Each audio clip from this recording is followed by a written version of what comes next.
జిల్లాలో ఇద్దరు టీడీపీ నాయకుల హత్య ఘటన రాష్ట్ర వ్యాప్తంగా సంచలనం సృష్టించింది. మాజీ ఎమ్మెల్యే పిన్నెల రామకృష్ణారెడ్డి అతని సోదరుడిపై పోలీసులు కేసు నమోదు చేశారు. ఇక 302 సెక్షన్ కింద కేసు నమోదు చేసినట్లు పోలీసులు వెల్లడించారు.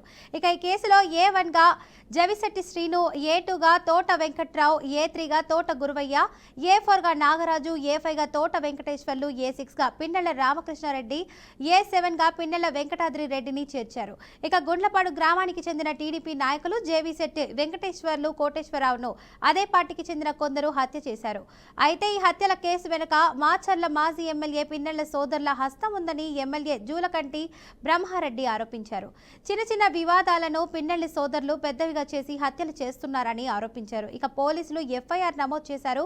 గుండ్లపాడు గ్రామానికి చెందిన జేవిశెట్టి వెంకటేశ్వర్లు అలియాస్ ముద్దయ్య అనే అతని సోదరుడు జేవిశెట్టి కోటేశ్వరరావు శనివారం తెలంగాణలో ఒక వివాహానికి హాజరై బైక్ పై గ్రామానికి తిరిగి వెళ్తున్నారు. ఇక సాయంత్రం 5 గంటల సమయంలో వెల్తుర్తి మండలం మొద్దులవీడు వద్దకు వచ్చాక ఓ స్కార్పియో వాహనం వీరి బైక్ మీద వేగంగా ఢీకొట్టింది. ఇక కొంచెం దూరం ఈడుకుంటూ వెళ్ళింది. ఇక ఆ తర్వాత కారులోంచి దిగిన నిందితులు ఇద్దరు చనిపోయారా లేదా అని పరిశీలించారు. కొన్న ఊపిరితో ఉన్న కోటేశ్వరరావును రాయితో మోదీ చంపారు. ఇక ఆ తర్వాత వాహనాన్ని అక్కడే వదిలేసి పరారయ్యారు.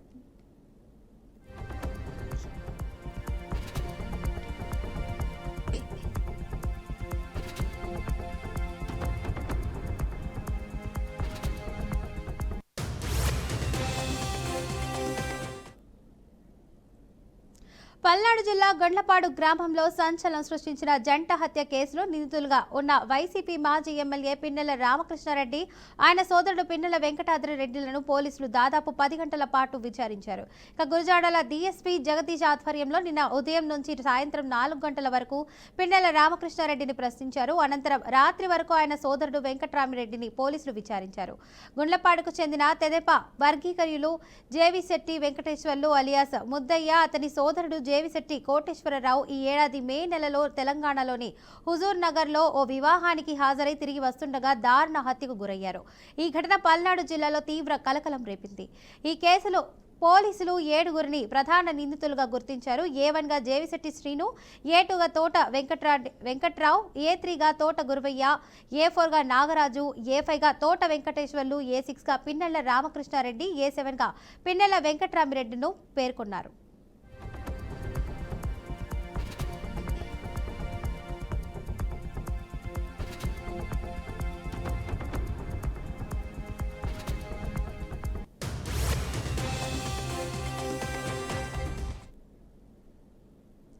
రైట్గా ఇదే అంశానికి సంబంధించి పూర్తి సమాచారాన్ని మా అమరావతి బ్యూరో చీఫ్ నాగకిషోర్ అయితే అందిస్తారు. చెప్పండి నాగకిషోర్. Thank you. ఇక్కడ మనం ఓవరాల్ గా చూసుకున్నట్లయితే పలనాడులో మాచర్ల నియోజకవర్గానికి ఒక ప్రత్యేకమైన గుర్తింపు ఉంది. మాచర్ల నియోజకవర్గం అంటేనే ఫ్యాక్షనిజానికి పెట్టింది పేరు. మనం చూసుకున్నట్లయితే 2024 ఎలక్షన్స్ టైంలో ఏవైతే ఈవీఎంలు ఉన్నాయో ఈవీఎంలో ధ్వంసం చేసిన కేసులో పిన్నెల సోదరులను అరెస్ట్ చేయడం, జైలుకు పంపించడం జరిగింది. తర్వాత పరిణామాలు చూసుకున్నట్లయితే హత్యలు కావచ్చు, అక్కడ మన్నాయుధాలతో దాడులు కావచ్చు, అదేవిధంగా పరామర్శించడానికి వెళ్ళినటువంటి టీడీపీ నేతల మీద దాడులు కావచ్చు, ఇవన్నీ కూడా మాచర్ల నియోజకవర్గంలో ఒక ఈ ఫ్యాక్షన్ సంస్కృతికి పెట్టింది పేరుగా నిలిచింది. ఇక్కడ మనం ప్రధానంగా చూసుకున్నట్లయితే జంట హత్యల కేసులు మే 2027 సంవత్సరంలో ఏవైతే మాచర్ల నియోజకవర్గంలో జంట హత్యలు ఉన్నాయో ఈ జంట హత్యల కేసులు ఏవైతే ఉన్నాయో ఇవి మొత్తం కూడా రాష్ట్ర వ్యాప్తంగా సంచలనం రేకెత్తించాయి.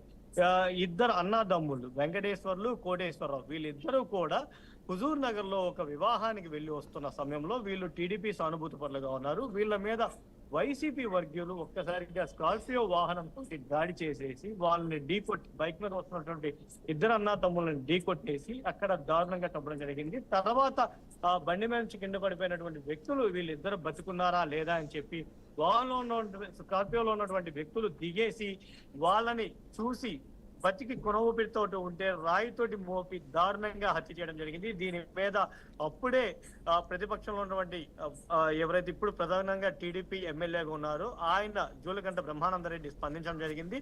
ఇది ఖచ్చితంగా ఎమ్మెల్యే సోదరులే హత్య చేయించారు. ఎవరైతే వారికి ఎలక్షన్స్ టైంలో వ్యతిరేకంగా పనిచేస్తున్నారో వారి మీద కక్ష కట్టి వీళ్ళ అన్నాదమ్ముళ్ళు నియోజకవర్గాన్ని విప్లవం తెచ్చుకోవడానికి హత్య సంస్కృతిని ప్రోత్సహిస్తున్నారంటూ కూడా ఆరోపించడం జరిగింది. ఆ తర్వాత పరిణామాల్లో పార్టీలు మారడం, తర్వాత కేసులు నమోదు అవ్వడం, వాళ్ళ మీద విచారణ చేయడం కూడా జరిగింది. ఇప్పుడు ఇందులో చూసుకున్నట్లయితే పిన్నెల రామకృష్ణారెడ్డి జైలుకి వెళ్లి రావడం కూడా జరిగింది. కానీ పిన్నెల వెంకటరామరెడ్డి వాళ్ళ బ్రదర్ ఎవరైతే ఉన్నారో ఆయన అజ్ఞాతంలో గడుపుతా ఉన్నారు. ఇప్పుడు వీళ్ళు దీని మీద సంబంధించి యాంటిసిపేటివ్ బెయిల్ కి కోర్టుకు కూడా వెళ్ళడం జరిగింది. కోర్టు నిరాకరించడంతో వీళ్ళకి 2 రోజుల క్రితం వెల్దుర్తి పోలీసులు నోటీసులు కూడా ఇవ్వడం జరిగింది. ఖచ్చితంగా కేసుకు సంబంధించి విచారణకు కూడా హాజరు కావాలని చెప్పి పోలీసులు ఆ నోటీసులో తెలపడం జరిగింది. ఆ రోజు అన్నదమ్ములు ఇద్దరు అందుబాటులో లేకపోవడంతో వాళ్ళ తండ్రి వెంకటరామరెడ్డికి ఈ కేసుకు సంబంధించిన నోటీసులను కూడా పోలీసులు అందజేసి వచ్చారు. తర్వాత నిన్న చూసుకున్నట్లయితే 10 గంటల పాటు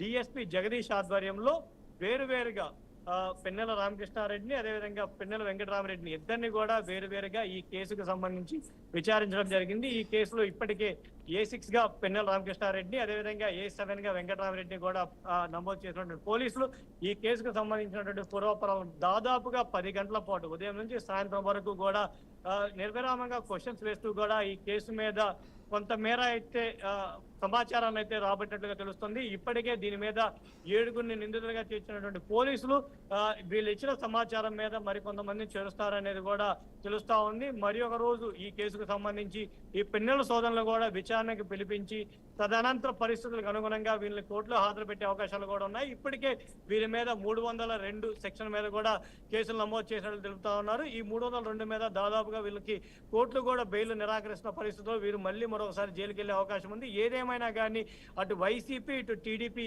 వీళ్ళిద్దరి మధ్య కూడా పచ్చగడ్డి వేస్తే బొగ్గుమనే పరిస్థితులు అయితే మాచల్లో ఉన్నాయి. ఈ చంద్రబాబు నాయుడు కూటమి ప్రభుత్వం ఏదైతే ఉందో ఈ హత్య రాజకీయాలు ప్రోత్సహించదు. కానీ గత వైసీపీ ప్రభుత్వంలో టీడీపీ నాయకులు ఏదైతే పరామర్శలకు వెళ్ళారో ఆ టైంలో అక్కడ మున్సిపల్ చైర్మన్ గా పనిచేసినటువంటి తురకా కిషోర్ వాహనం మీద దాడి చేసిన ఘటనలు కావచ్చు, ఈ హత్యలు కావచ్చు, అన్ని కూడా వీళ్ళ మెడకు చుట్టుకుంటున్నాయి. ఇప్పుడు ఈ కేసులో దాదాపు 10 గంటలు విచారించినటువంటి పోలీసులు వీళ్ళని కోర్టులో హాజరుపరిచే అవకాశం ఉంది. మరి ఒకసారి విచారణకు పిలిచేసి కోర్టులో హాజరుపరుస్తారా లేకుంటే ఏం చేస్తారనేది అయితే ఒక ఉత్కంఠ ఉంది. మరి కొద్ది రోజుల్లో దీనికి సంబంధించి పూర్తి తెర అయితే పడనుంది.